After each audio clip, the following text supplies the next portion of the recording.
एखन अपने सब सुन रहल छी MM प्रोडक्शन की भक्तिमय प्रस्तुति गायक सोनू परदेसी।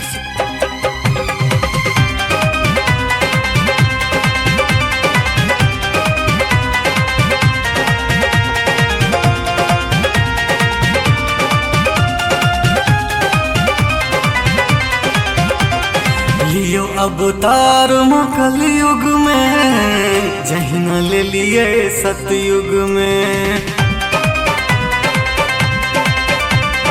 लियो अवतार कलयुग में जहिना ले लिए सतयुग में।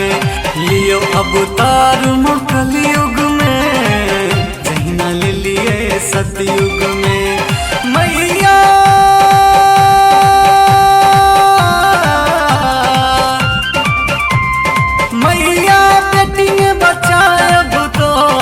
अष्टमी को ना मनायब माँ। लियो अवतार कलयुग में जहिना ले लिए सतयुग में। लियो अवतार कलयुग में जहिना ले लिए सतयुग में।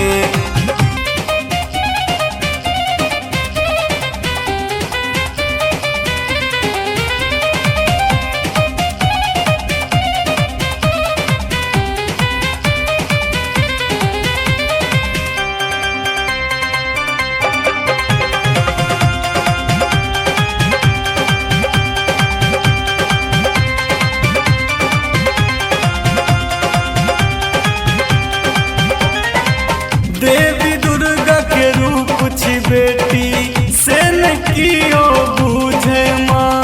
बेटा के खातिर माए बाप बेटी के गला दबावैया। देवी दुर्गा के रूप छी बेटी से न कियो बूझैया। बेटा के खातिर माई बाप बेटी के गला दबावैया। अब के बुझाबू कलयुग में, अब के बुझाबू कलयुग में जहिना एलिए सतयुग में।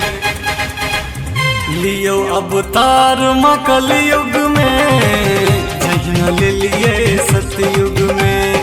लियो अवतार कलयुग में जहिना ले लिए सतयुग में।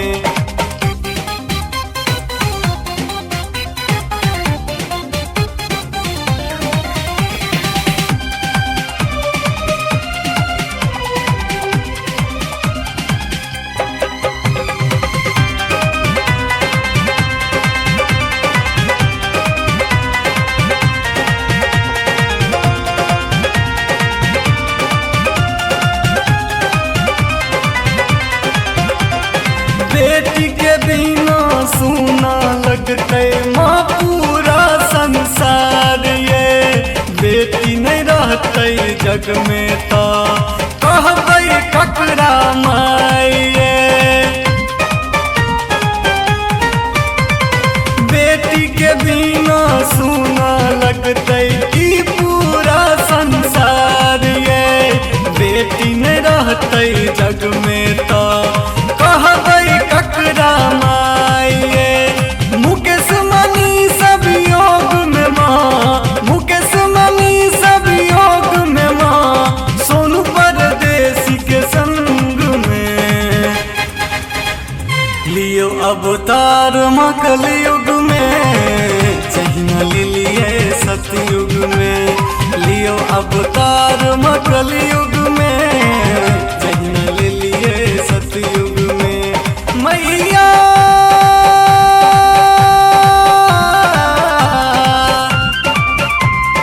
मैया बेटी ने बचायब तो अष्टमी को ना मनायब माँ। लियो अवतार कलयुग में जहिना ले लिए सतयुग में। लियो अवतार कलयुग